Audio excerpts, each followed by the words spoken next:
नमस्कार दोस्तों, चैनल पर नए हैं तो चैनल को सब्सक्राइब कर सकते हैं, वीडियो को लाइक कर सकते हैं और प्रश्न का आंसर देने का प्रयास करना है आपको। प्रश्न है, कौन सी ध्वनि महाप्राण नहीं है? ऑप्शन है ख, घ, जौ, झ।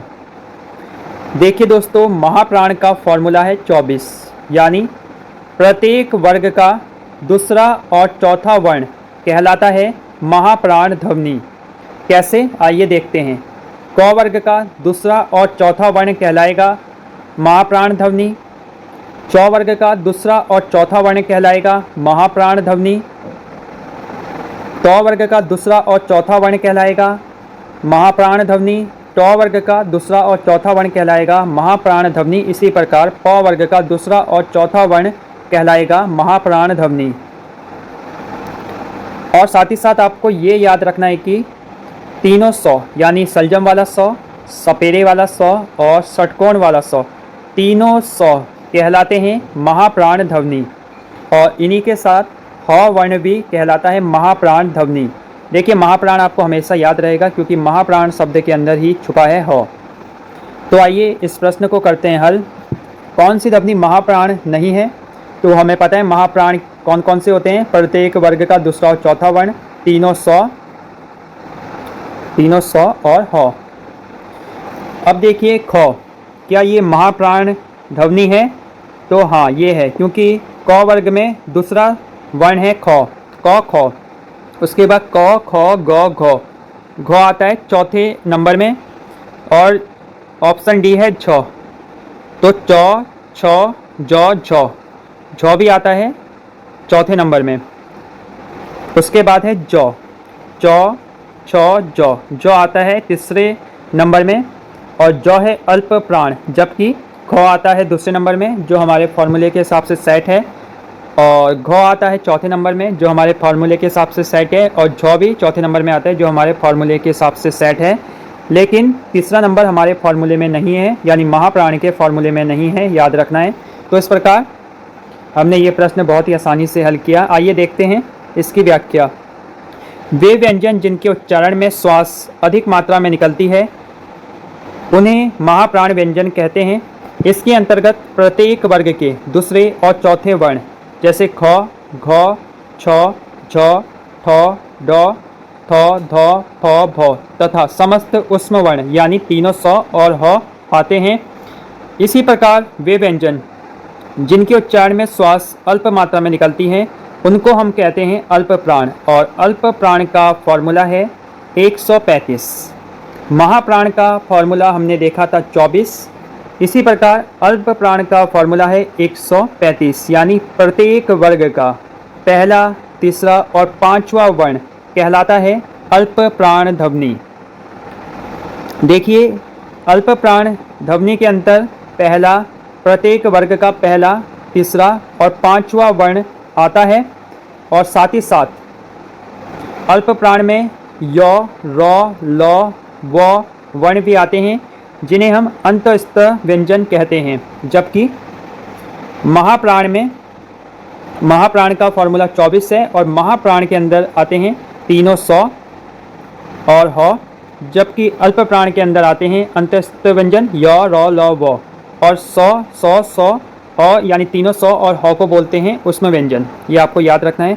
अतः स्पष्ट है कि जो महाप्राण व्यंजन नहीं है बल्कि अल्प प्राण व्यंजन है। अब हम यहाँ प्रश्नों को देखेंगे तो इससे आपको बहुत अच्छी तरह से समझ आएगा और आपकी प्रैक्टिस होगी। निम्न में से अल्प प्राण व्यंजन कौन सा है? तो बताइए, अल्प प्राण व्यंजन कौन सा है? अल्प प्राण का फॉर्मूला है 135 और अल्प प्राण में आते हैं अंतस्थ व्यंजन यानी य, र, ल, व। ये आपको रखना है याद। तो आइए देखते हैं, निम्न में से अल्प प्राण व्यंजन कौन सा है? क, ख 2 नंबर, क, ख, ग 3 नंबर, क, ख, ग, घ 4 नंबर और ट, ठ यानी 2 नंबर। तो बताइए 135 फॉर्मूले के हिसाब से कौन सा ऑप्शन सही बैठेगा? तो वो बैठेगा ऑप्शन बी यानी ग। अल्प प्राण व्यंजन कौन सा है? अल्प प्राण व्यंजन है ग, जबकि ख, घ, ठ हैं महाप्राण व्यंजन। अब देखिए, निम्न में से महाप्राण व्यंजन कौन सा है? महाप्राण का फॉर्मूला है 24 और महाप्राण में आते हैं उसमें व्यंजन यानी तीनों सौ और ह।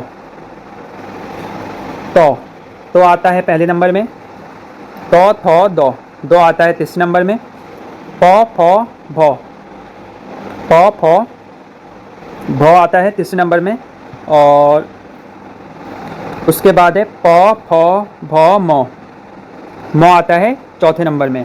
तो महाप्राण का फॉर्मूला है 24, तो राइट आंसर होगा ऑप्शन डी 4 यानी म है हमारा राइट आंसर। जबकि तो द भ हैं आपके अल्प प्राण।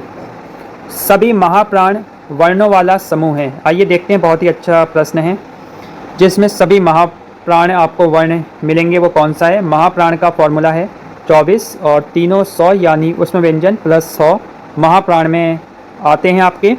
देखिए ख आता है दूसरे नंबर में, छ आता है दूसरे नंबर में, ठ और ठ आता है दूसरे नंबर में।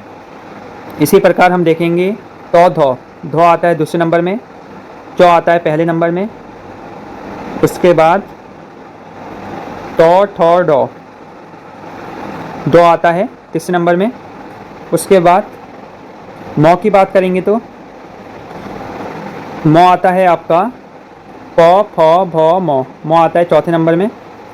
सौ तो हमारा महाप्राण में आता है, तो धो आता है दूसरे नंबर में। अब देखिए यहाँ है य र ल वो आते हैं अंतस्थ व्यंजन में, यानी ये तो ऑप्शन होगा ही नहीं, इसे तो हम पहले ही रॉन्ग कर देंगे। तो हमारे फॉर्मूले के हिसाब से 24 के हिसाब से कौन सा यहाँ सही हो सकता है, आप बताइए आपको कौन सा सही लगता है। यहाँ धो आता है तीसरे नंबर में, ठीक है, तो थो धो। अब देखिए जो पहला ऑप्शन है उसमें 2 2 2 हमें मिल जा रहे हैं, 2 2 2 हमारे फॉर्मूले के हिसाब से ये ऑप्शन सेट है 24 वाला, तो राइट आंसर होगा ए। जबकि सेकंड वाले ऑप्शन में 2 है, 1 है, 3 है, तो ये हमारा फिट नहीं बैठेगा। और तीसरे ऑप्शन में है 4 1 3, ये भी फॉर्मूले के हिसाब से फिट नहीं है, और ऑप्शन डी तो रॉन्ग ही है। तो राइट आंसर है महाप्राण वाला ऑप्शन ए 2 2 2 24, तो ऑप्शन ए है महाप्राण। इसी प्रकार के प्रश्न आपसे पूछे जाएंगे। प्रत्येक वर्ग का दूसरा और चौथा वर्ण क्या कहलाता है, यानी फॉर्मूला 24, तो वो कहलाता है महाप्राण। और अल्प प्राण का फॉर्मूला 135, यानी प्रत्येक वर्ग का दूसरा और चौथा वर्ण महाप्राण, और प्रत्येक वर्ग का पहला, तीसरा और पांचवा जो वर्ण है वो अल्प प्राण व्यंजन कहलाता है। निम्न में से कौन सा व्यंजन स्पर्श संघर्षी है। जौ र ह सौ, तो बताइए कौन सा होगा। तो राइट आंसर है ऑप्शन ए। स्पर्श संघर्षी व्यंजन के बारे में जानते हैं। जौ व्यंजन स्पर्श संघर्षी है। देखिए स्पर्श संघर्षी व्यंजन 5 हैं, चौ छ जौ झौ अणो, यानी चौ वर्ग के अंदर जो वर्ण आते हैं वो कहलाते हैं स्पर्श संघर्षी व्यंजन, जो कि 5 हैं। और ऑप्शन के हिसाब से हमारा ऑप्शन ए राइट है, जौ। तो आपको याद रखने स्पर्श संघर्षी व्यंजन कौन कौन से हैं। चौ वर्ग के अंदर आने वाले व्यंजन कहलाते हैं स्पर्श संघर्षी व्यंजन। सभी स्पर्श व्यंजन कौन से हैं, आपको बताने हैं सभी स्पर्श व्यंजन कौन से हैं। तो आपको पता होगा कि स्पर्श व्यंजन कितने होते हैं, जिसको पता है वो कमेंट करें। और राइट आंसर ऑप्शन आपके सामने, राइट आंसर बता सकते हैं आप। ऑप्शन है क र ल ह, य स द र, क च प द, ह स र ब, तो राइट आंसर है क च प द। आइए चलते हैं व्याख्या की तरफ।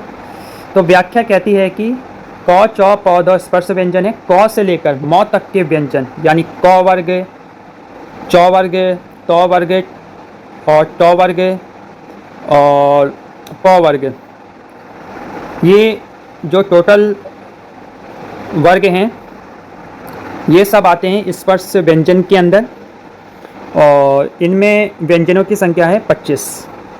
तो क से लेकर म तक के व्यंजन स्पर्श व्यंजन हैं। और वर्णमाला में स्पर्श व्यंजनों की संख्या आप सबको पता ही है, वो है 25। देखिए क से लेकर म तक के व्यंजन कहलाते हैं स्पर्श व्यंजन, जिनकी संख्या है 25। हिंदी वर्णमाला में व्यंजनों की संख्या कितनी है, तो बताइए कितनी है हिंदी वर्णमाला में व्यंजनों की संख्या। तो राइट आंसर है ऑप्शन सी 33।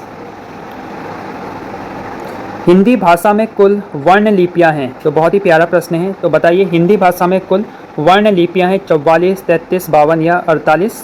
तो राइट आंसर है ऑप्शन सी 52। इसको रखना है याद, बहुत ही इंपॉर्टेंट प्रश्न है ये। निम्न में से कौन सा व्यंजन संघर्षी है? झ, ठ, ह, म। राइट आंसर है ह। देखिए संघर्षी उसमें व्यंजन 4 होते हैं, जिन्हें हम उसमें व्यंजन भी कहते हैं। सलजम वाला स, षटकोण वाला स, सपेरे वाला स और ह।